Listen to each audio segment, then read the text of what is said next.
Alright, moving into the final chapter, the material that we're going to cover this semester. Chapter 9 is called Personal Finance. So, in this chapter we're going to be looking at, in the first section is the easiest section, basically going to be applying skills that we had from chapter 4 about percentages to budgeting, taxes, monthly pay, discounts and sales after tax, things like that. So kind of things that we've already talked about with the percentages, but just applying them to personal finance. But you should not be lulled into a false sense of security thinking that this chapter will be really easy, because the last three sections, 2, 3, and 4, do get a little heavy with some pretty intense formulas. First, we're going to talk about in 9.2 compound interest, and then 9.3 we'll look at a formula for present value, and well, anyways, we'll get to it when we get to it, but let's start with 9.1 first, which will be nice and familiar. So the book starts off on page 461 with like this long, drawn-out explanation of what budgeting means. I'm not going to get into that. You can read it if you'd like. I want to get straight into the examples. Okay.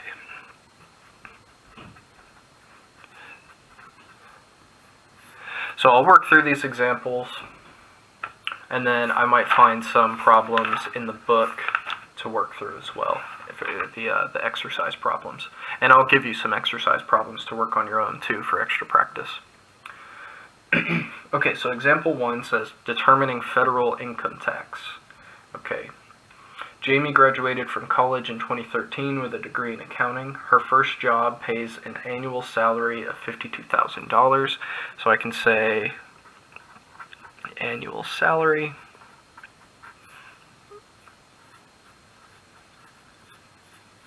$52,000. How much should she expect to pay in federal income tax for this salary if the federal tax rate is 15%? So the problem is asking for how much she'll expect to pay in a year. It's implied, it actually didn't state that, but it's implied that they're asking how much tax will she pay in federal income tax for her whole annual salary. And the federal income tax rate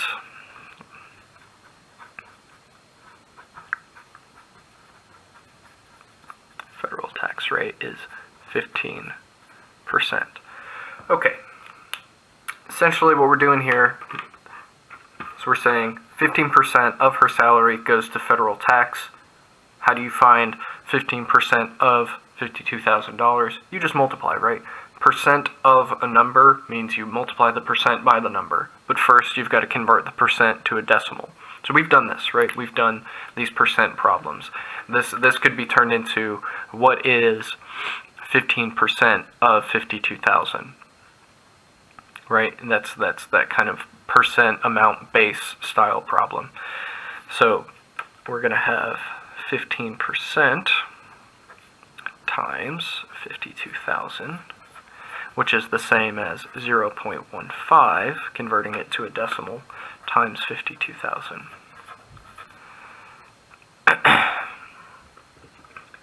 And the calculator tells us that that is $7,800.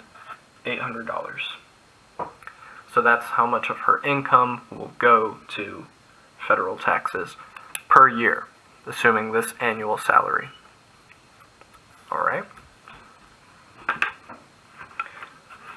How about monthly? How about monthly pay? So this, we're looking at annual pay and annual taxes in example 1. So let's look at example 2, where we're looking, because whenever you're budgeting, typically we don't budget for a year, right? I mean, maybe later when we are all making better money, we can start budgeting for the whole year, but probably the way you budget is determined by how often you get paid, right? So if you get paid weekly, you might have a weekly budget. If you get paid monthly, you will have a monthly budget that then you could divide up to be a weekly budget if you need it to be. So let's see what we've got here. Priya just graduated from a liberal arts college and acquired a job as a sociologist. Her yearly salary is $34,500. Okay, so annual salary. Yearly means annual. Annual salary.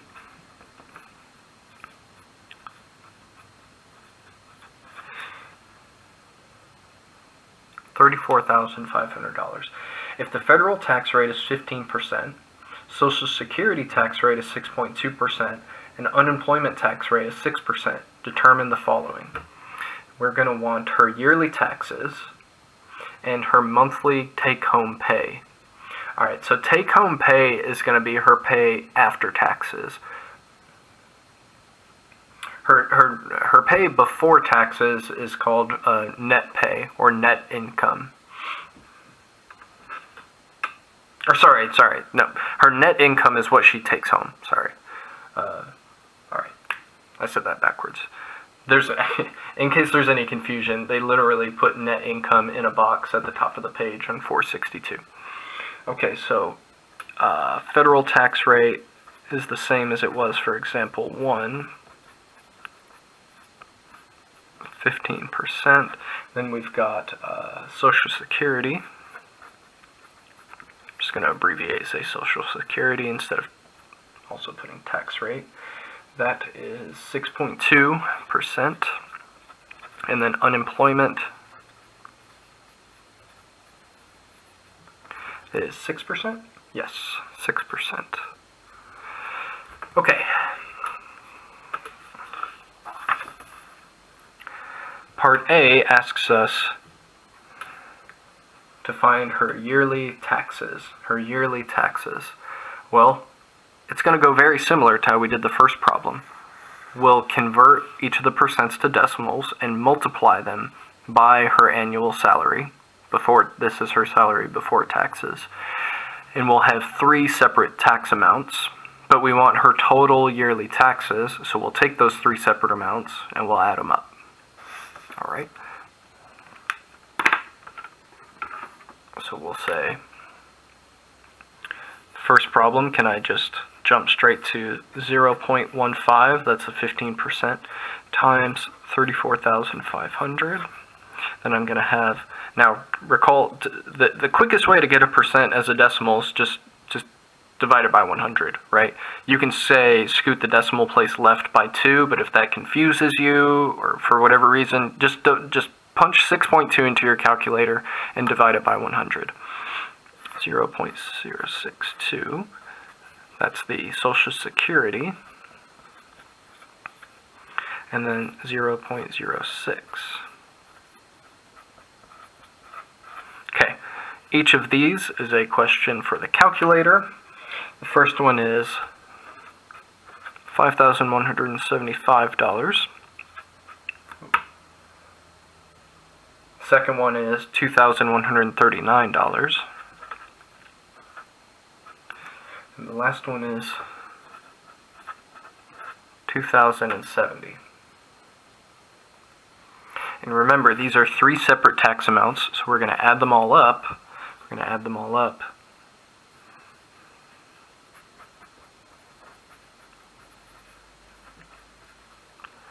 We're going to say 5,175 plus 2,139 plus 2,070, getting 9,384. Just as an extra question,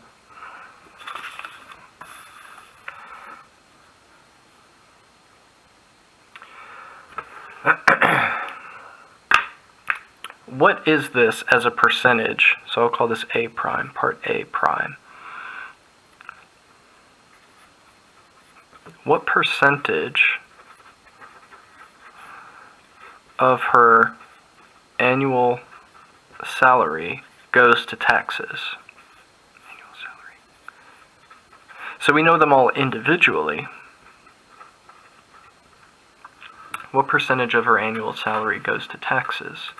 Well, we could say that is essentially the same as the question of what percentage is 9,384 of 34,500.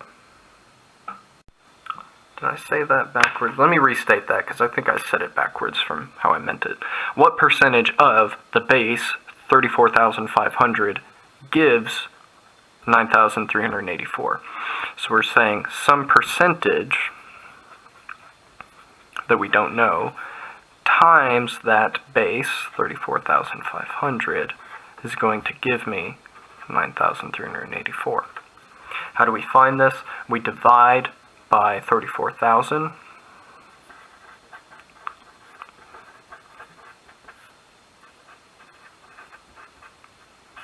And we multiply by 100% to create it, to turn it back into a percent. And if we punch this into the calculator, of course we're going to get 934,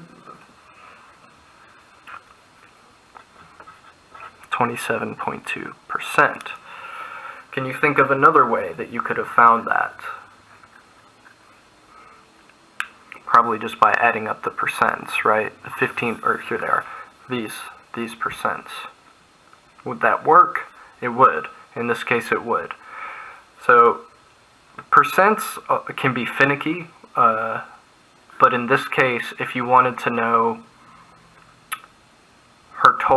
the total taxes she pays based off of her annual salary and these tax rates, you could just add up all these percentages to get 27.2% and take that out of her annual salary. That's what this means. And then you would get that sum of 9,384. So multiple ways to solve this problem. All right, part B says find Priya's monthly take-home pay. So the pay that she'll actually get to take home per month. Well, we know her annual pay is 34,500. But that's before taxes. What is her pay? So the first thing we need to note is what is her pay, annual pay after taxes?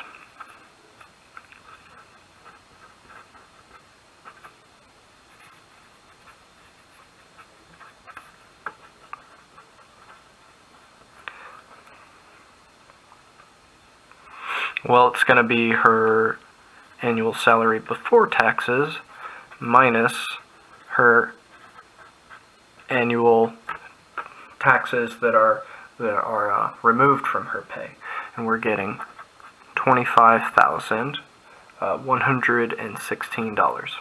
Okay, but part B is asking not her annual take-home pay, which is what we have right now, but her monthly take-home pay.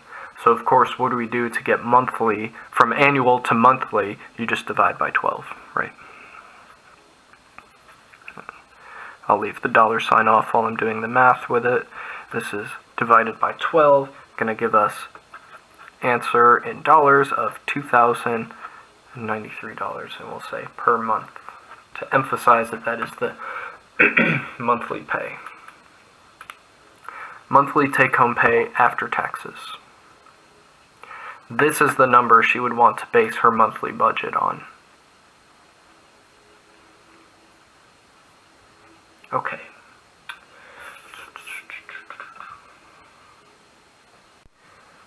Alright, example 3 is going to continue with the same numbers we were working with from example 2.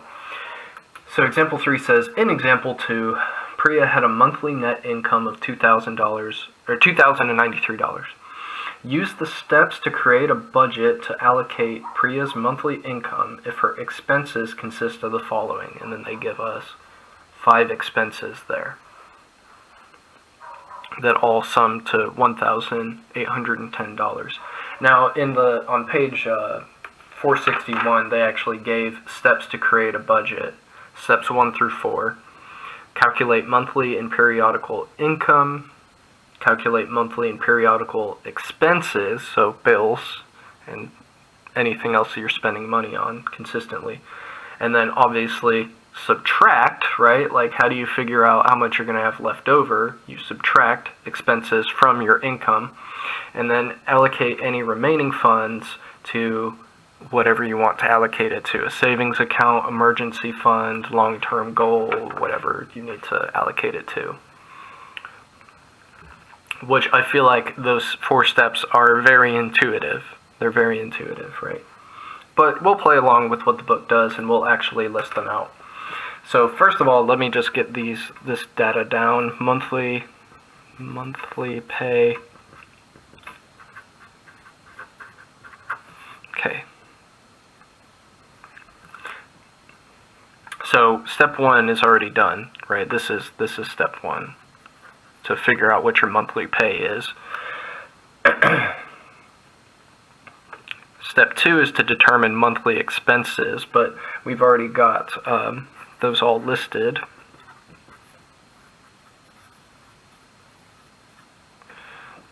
Monthly expenses, we have rent at $600. We have gas at $250. That's a lot. She must commute. Utilities, so power, water, gas, stuff like that. Well, gas as in gas to heat your home, not, this is gas as in like, for your car. Food and entertainment, just abbreviate entertainment, that's another $600. And then she's got a bill for student loans. So, 210. So she's got it made, because it doesn't look like she has a phone bill or a car bill or so she owns her car. That's nice. She doesn't have car insurance. She doesn't have a health insurance bill. This is not very realistic, right? Maybe realistic for like a student, but is it really realistic for a student to be making this much per month anyways? No. So this is already a little bit depressing, because we're going to see that the sum of all of these, you add them all up, is already very close to what she makes per month. And it's not even that realistic, because this is like a person who has no health insurance, who has no cell phone, who has no car insurance, right? Unless her parents are helping her out. But this is a person who's graduated and gotten a degree as a sociologist, a job as a sociologist.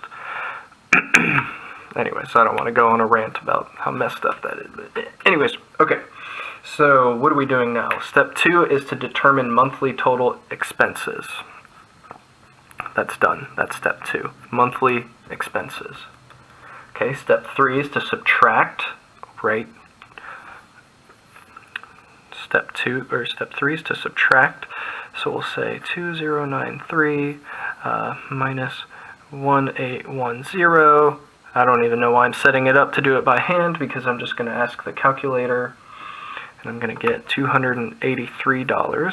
And this is what we would call, or what the book calls, step 3 in your budget. And then step 4 is to allocate additional funds to savings. And that's not something we really write down here. That's going to be determined by, we would need more information. If they said, she takes half of her extra money and puts it in, in an emergency fund, and the other half towards a savings account, then we could do more with this number. But step 4 is going to be, there's not much for us to write down. And moreover, we know, I've already pointed out the flaws or the missing pieces in her monthly expenses, but also we know that this much money per month can really disappear fast, right? You get a flat tire, it's like nearly, depending on what kind of tires you have, that's like a third of that money gone, right? Any number of things could make this amount of money disappear in a month. What if it's Christmas, and she's got to buy Christmas presents, and that's all she has to buy? I mean, you might as well wave goodbye to all that money, right? So she is not in a good place. That's my conclusion. The book did not ask for that conclusion, but I'm giving it anyways. Alright, example 4 encourages you to try using a spreadsheet like Excel, Microsoft Excel, to create a budget for Gail, who works at an art gallery, but let's just do it by hand. You can make a spreadsheet if you'd like. In fact, if you're a really organized person, you may have a spreadsheet for your own budget already, but let's just do this by hand. I'm not going to require you to do this in Excel.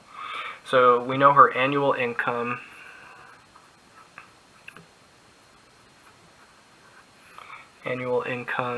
is $44,000, and we know her monthly pay, her net monthly pay, meaning the amount she takes home after taxes, is so they've already taken care of the taxes for us. Oh, dang it. There we go. $2,669.33, and then her expenses are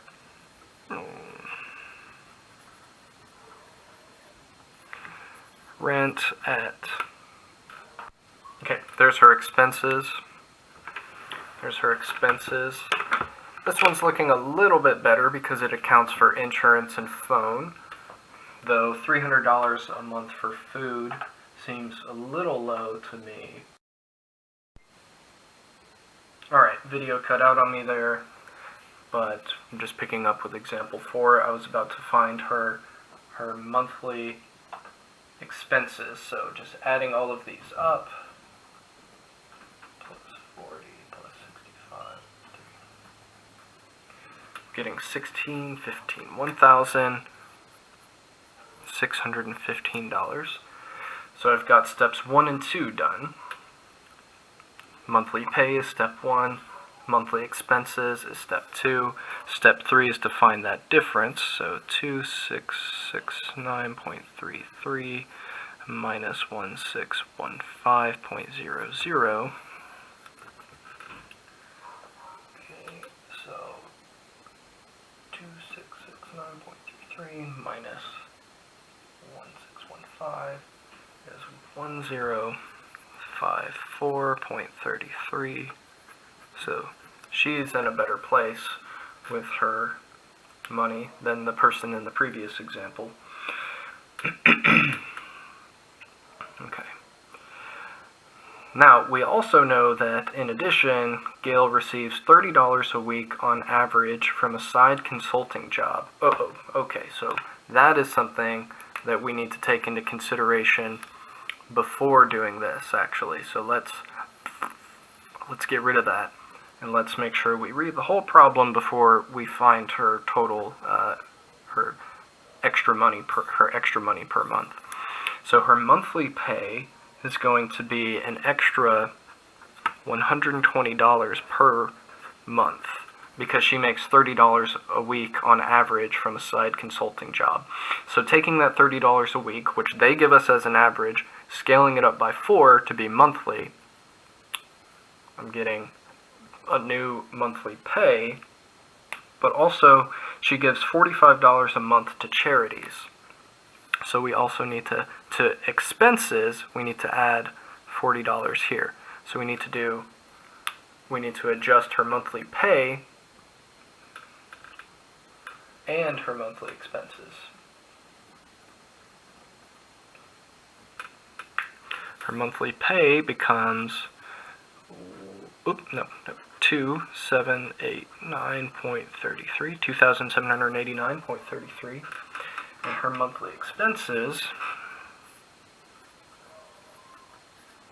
go up a little bit to $1,655. So the 120 came from multiplying 30 by 4 because that was a weekly average pay. $30 a week, that's weekly, so I scaled it up by 4 to become monthly. And the $45 a month, that's already, it's 45. Oh, dang it. Why did I write 40? 45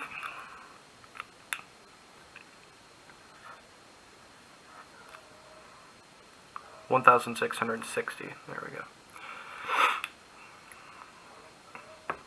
The 45 is already a monthly expense, so no need to scale it up by 4 because it's already measured at monthly. Alright, now we can write down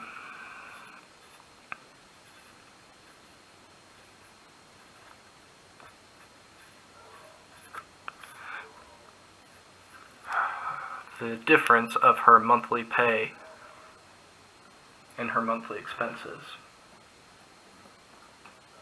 And we're getting a new number, 1,120. Now, you may be thinking, oh, well, you could have just done that back here, probably, adding the 120 and then subtracting 45.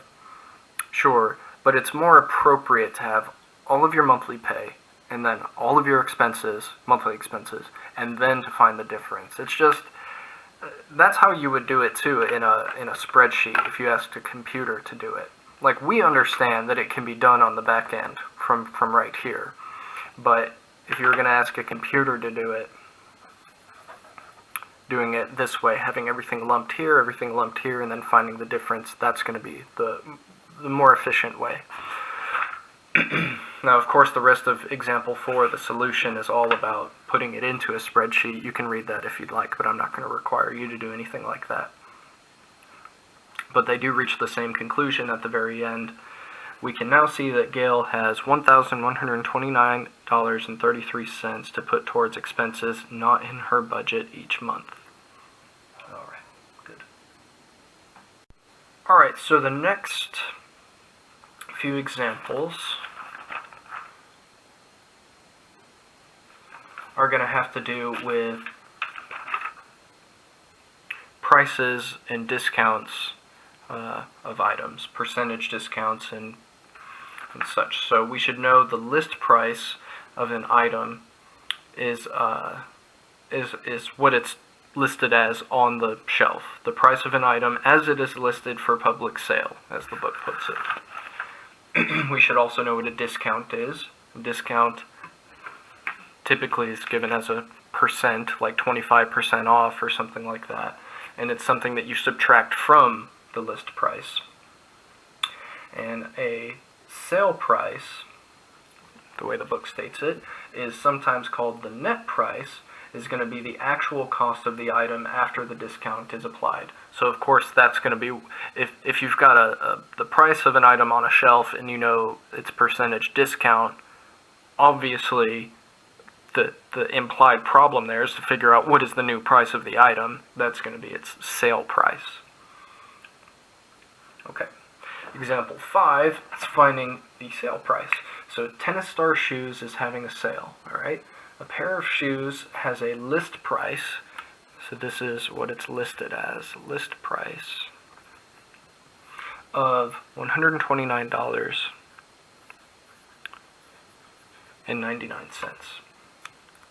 The store is offering a 25% discount off of this list price. So the discount is the percentage, 25%. Okay. Determine the sale price. Now the point is we can get this discount, which is measured as a percent of this, as a dollar number, right? Well, we can convert this to a decimal and then multiply it by this to get some chunk of this number, get it as a dollar amount. What I mean by that is we can take 0.25, which is the 25%, and multiply it by, because we want to know what is 25% of this number, the list price, and this is how we answer that. We're getting $32.50.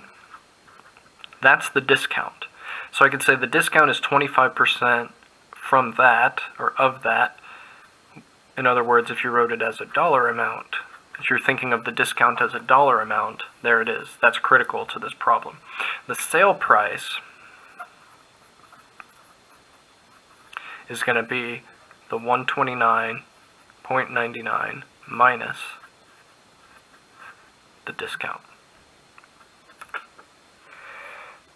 which is going to be $97.49 before taxes, they say. In the book, they emphasize that this is before taxes, and that's fine. Okay. We don't know the tax rate for this store, so we can't do anything more than this. This is the sale price, and that's all that was asked for. There's another way to do this problem, a little bit more efficient, and that is to say, if this is my discount and this is my list price, then my sale price is going to be list price minus discount, right? So another way to look at sale price is list price, $129.99, minus my discount. But what if this is my discount, right? $32.50. That's exactly what I did here. But what if I wrote it this way instead? Okay. So just taking this out of the equality before I actually multiplied. Oops, 129.99. Okay. And then what if I said, just, I'm not going to actually compute this because of course I would get the same answer, but I want to look at this and work with this a bit.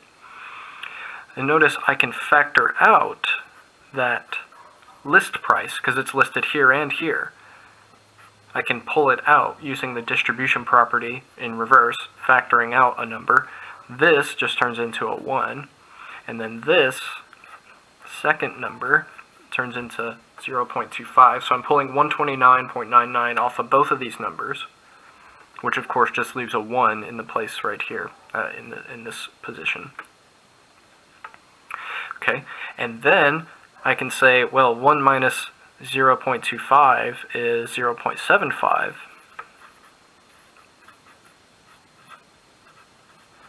And that's going to give me that 97.49 as well, of course, because these are all equivalent statements here. So what's going on here is I'm saying if the discount is 25%, then how much are you going to pay of the sale price? What is that number as a percentage?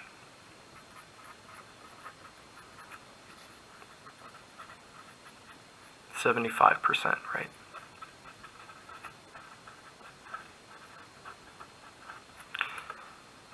No, not sale price. You will pay 75% of the list price. Sorry, you'll pay 75% of the list price. If the discount is 25%, then you will pay 75% of the list price. You see where that's coming from, right?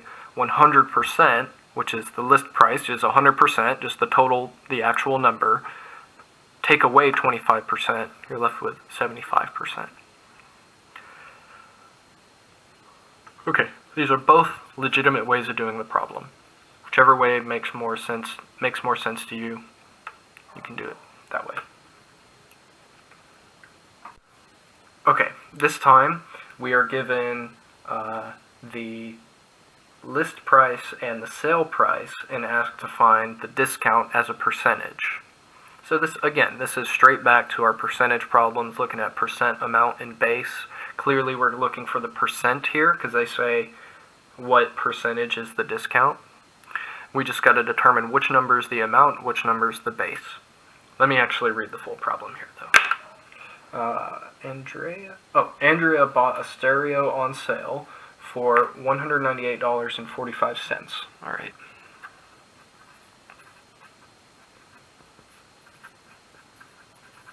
$198.45. The list price of the stereo was $330.75.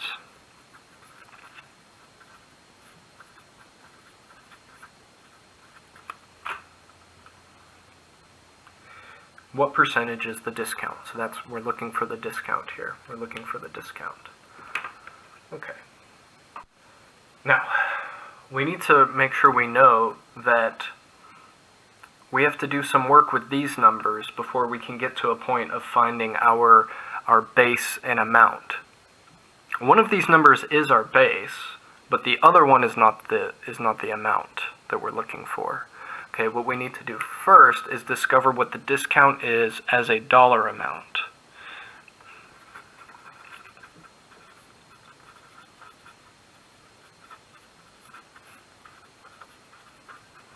if you can get it as a dollar amount, you can get it as a percentage of the list price. So that's the first thing you need to do. And the most common mistake that I would guess that a student would make here is assuming that this number, 198.45, is the discount. But it's not. It's the sale price. How do you find the discount? You find that difference. You find the difference of these two. And just for fun, I'll do it by hand. Let's see, that would be 2, that would be, oh, okay, this stopped being fun. Okay, 2, 1, 3, 2, 12, 3, 1, okay. There's my discount as a dollar amount. What I need is I need to know how much of a percentage of the list price gives me this discount. So I'm saying what percent of the list price, I'm going to write it in general here so you can apply this to other problems that also ask for a discount. What percent of list price is discount? Where this is my discount. So in other words, I'm saying some percent times 330.75. Remember, of means multiply here. Is means equals. Dropping the dollar signs because I'm about to do math with these. So my percent is equal to, of course, how do I solve for the percent here? Well, it's attached by multiplication to this 330, so I'm going to divide that over to isolate my percent. And tack on the times 100% to get it as an actual percent instead of a decimal. So pop that into the calculator. Well, the book already did it for me. I'm getting 0.4 from this quotient here. Then times 100% gives me 40%. There's my discount. There's my discount. So when a problem is asking for discount, if you have sale price, list price, asking for discount, make sure you note this step 1. If I called it step 1 here, your step 1 should be to find the discount as a dollar amount. Sorry, obviously in the end we want the discount, but I meant as a dollar amount. Find your discount as a dollar amount by taking the difference of the sale price and the list price. Well, the sale price from the list price. That will give you your discount as a dollar amount. That's the number that gets plugged into this equation where you actually solve for the percent.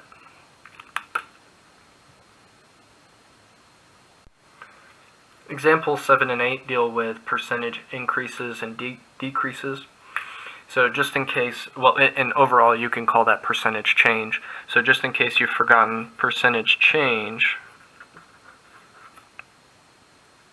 I did not leave myself enough room here, is equal to it's a quotient. How did I write it in chapter 4? I could bust out my notes. Let's see. Okay, I pretty much wrote it all the same way. I just said difference over initial value. But the way they write it in the text on page 467 is new value minus reference value. I like to say new value minus original value. Because whenever, oh, I still didn't leave myself room here. Okay, whenever you're measuring a percentage change, you're starting at some value and you're moving to a different value. So I like to call those two original value, like your starting point, and the new value. The book calls the original value a reference value. That's fine too, but I like to just, this is how I like to think of it. And in chapter 4, I wrote the top as I just wrote the word difference, which is that's what this is. A difference is a subtraction problem. And then of course we're going to tack on that 100% at the back, times 100% to get it as a percentage. Okay. By the way, here, this allows for negative values, possibly, if this original value is larger than the new value. And if you have a negative value, what does that mean for your percentage change? It was a decrease, right? If it's a positive value, it was an increase. All right.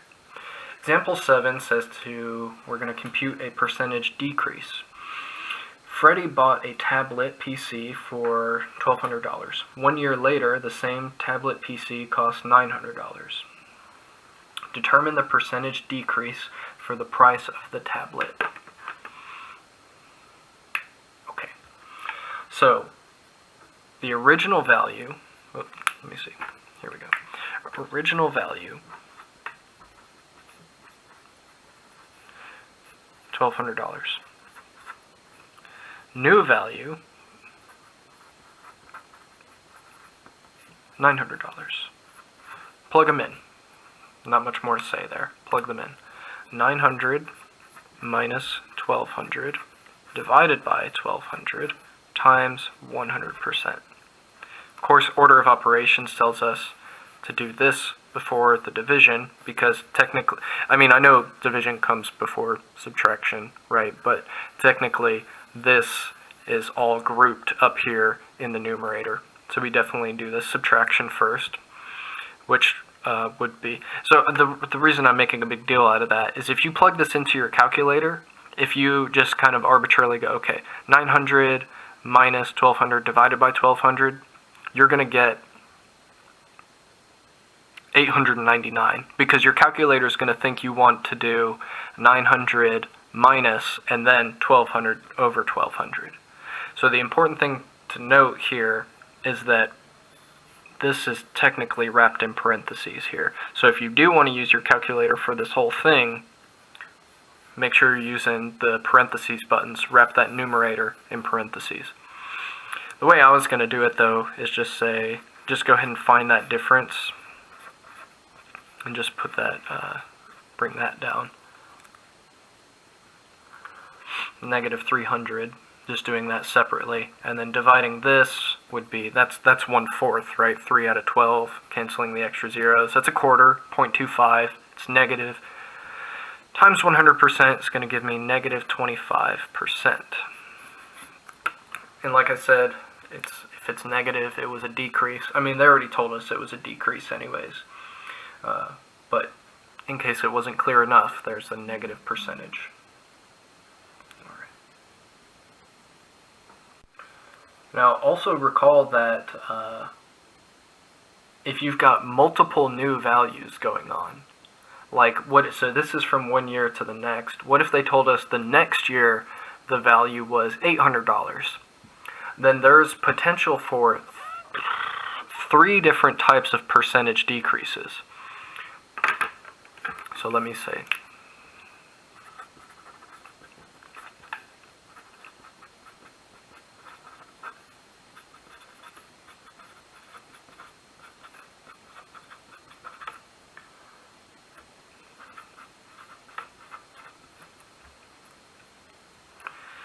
so what if next year the tablet costs $800? Well, then we know from year 1 to year 2, so from 1,200 to 900 yields a negative 25%, right, or a 25% decrease.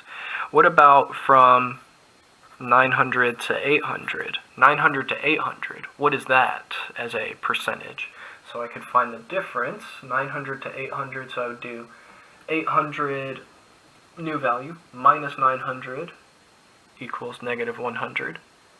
So I'm just plugging in, I'm using 800 and 900 as my new and original values. So from here, from 900 to 800 would be a smaller decrease, like 11.11%. I could have just rounded to 11%. And then also, we can look at all the way from year 1 to year 3, 1,200 to 800. How would you do that? You would take the difference, 800 minus 1,200 divided by that original value, which is now 1,200, times 100 to get it as a percent, that gives me negative 33%, 0.3 repeating. 3 different types of percentage decreases going on here if a question like this is asked, right? So be wary of that. Be wary of that. When you've got multiple years going on and you're asking for a percentage decrease or increase, be absolutely sure of which year to which year, or whatever the context is, usually year to year, what they're asking for. Are they asking from 1 to 2? Because that's one answer. Are they asking from 2 to 3? That's a different answer. Or are they asking from 1 to 3? Different answer. And what if they're asking from 3 to 1?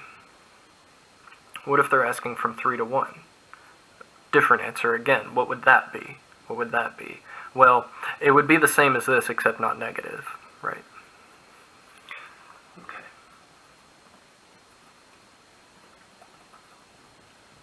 All right.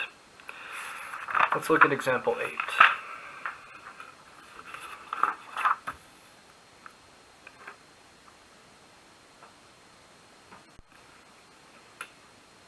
Okay, so now we're going to be computing a list price from a given wholesale price and a desired profit margin.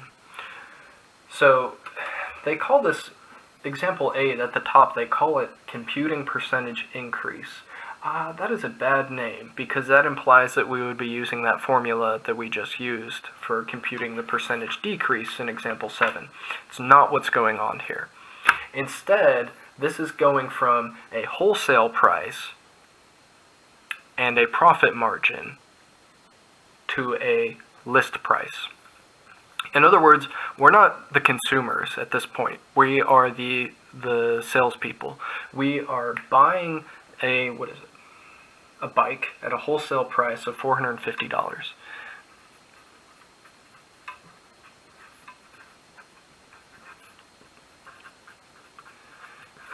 We want a profit margin. Profit margin means how much of this is going to be our profit. And it's given as a percentage. No, I said that bad. Let me say that a bit clearer. First of all, it is given as a percentage. Your profit margin is going to be how much money you want to make based off of selling this item. But they didn't give it to us as a dollar amount. We can get it as a dollar amount, and we will. They gave it to us as a percentage, meaning that this company wants to buy bikes and then sell them with a 40% increase in sales. That's why they call it a percentage increase.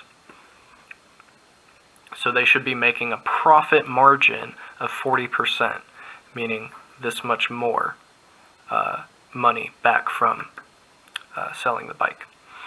And what do we want? We want that list price. The list price is going to be equal to, of course, the wholesale price has got to be in there, plus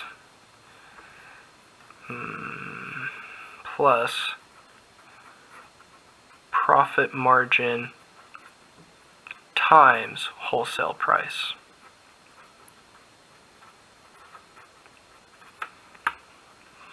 Your list price is going to be that original wholesale price plus profit margin times wholesale price. It's kind of the opposite of a discount, right? Because we're not playing the role of the consumer. Again, we're playing the role of the person selling the item. They want to make a profit. Okay, so here what we're going to have is our wholesale price at, so let me come over a bit, list price, get all this in one line here. Okay, $450 wholesale price, plus 40% is my profit margin, okay, as a decimal, 0.4, times, so this is going to be the 40% of the 450. This is going to be what my profit margin is as a dollar amount. This right here will give me my profit margin as a dollar amount. You may choose to do that separately and then add it on. I'm just kind of doing it all at once here. By the way, I could do the same thing I did Well, you know what? No, I'll do that later. All right, I'll do it in green later. So 0.4 times 450 is 180. There's my profit margin as a dollar amount. And then finally taking the sum of these to get the actual list price, getting $630. So let me say it one more time. This is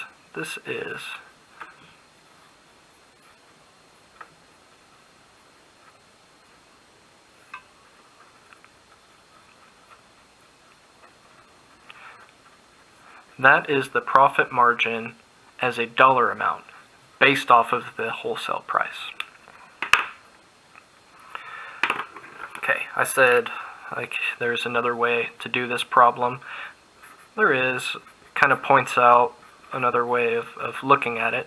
I've got the 450 plus 0.4 times 450, but of course, just like that other problem, well, I don't even remember what example it was, but we can factor out a 450, leaving us with 1 plus 0.4. That's going to be 450 times 1.4, which of course, like, mathematically leads to the same conclusion, so what's the big deal? Well, the point is that this as a percentage is 140%. So the point is, if you want a profit margin of 40%, then multiply your wholesale price by what? By 140% to get the list price.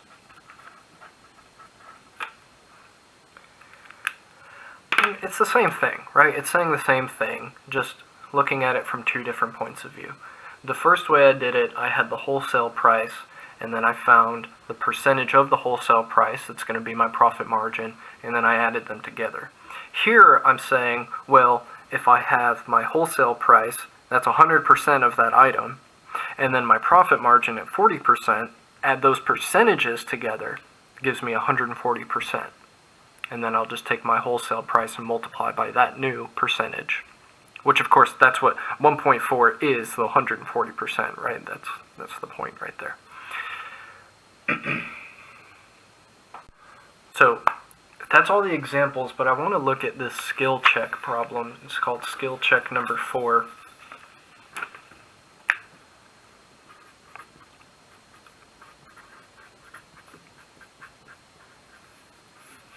In the text, it says use the list price of $630 for the bike in example 8 to find the sale price if the bike was reduced by 40%. So we have our list price that we found.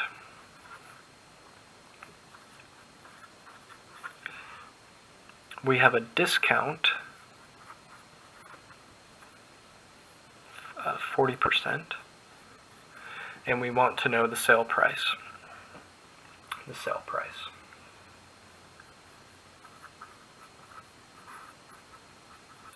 But remember, sale price is just going to be equal to list price minus discount as a dollar amount, though. Remember that. Remember, discount as a dollar amount. Not just minus 40, right, or 0.4. It's discount as a dollar amount. So let me go ahead and find what that discount is as a dollar amount. If I know it's 40% of 630, okay, so my discount as a dollar amount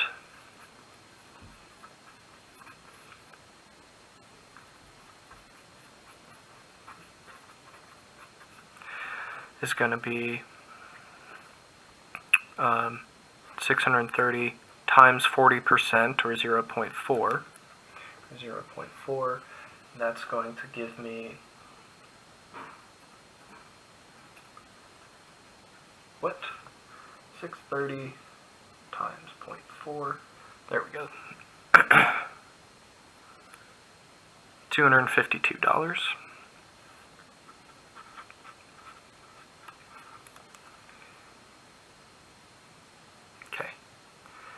So my sale price then is going to be my list price minus the discount as a dollar amount. What is that? 378. Okay. So this is pretty similar to a previous example we did talking about discounts, except this time we didn't have the sale price. The first example we did with the discount, we were actually looking for the discount as a percentage, and we were given list and sale price. So this is like a different iteration of a similar problem.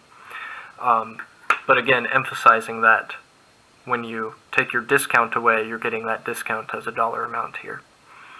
But another thing to point out is that this is not the same. You notice the percentages are the same, the profit margin and the discount. So why didn't these answers work out to be the same here? Why didn't we get 450? Because essentially what I'm doing in example 8 is I'm adding 40% on, in a way, right? I'm adding 40% of this onto it to get 630. And then here, I'm taking 40% away from 630. So why didn't it work out to be the same?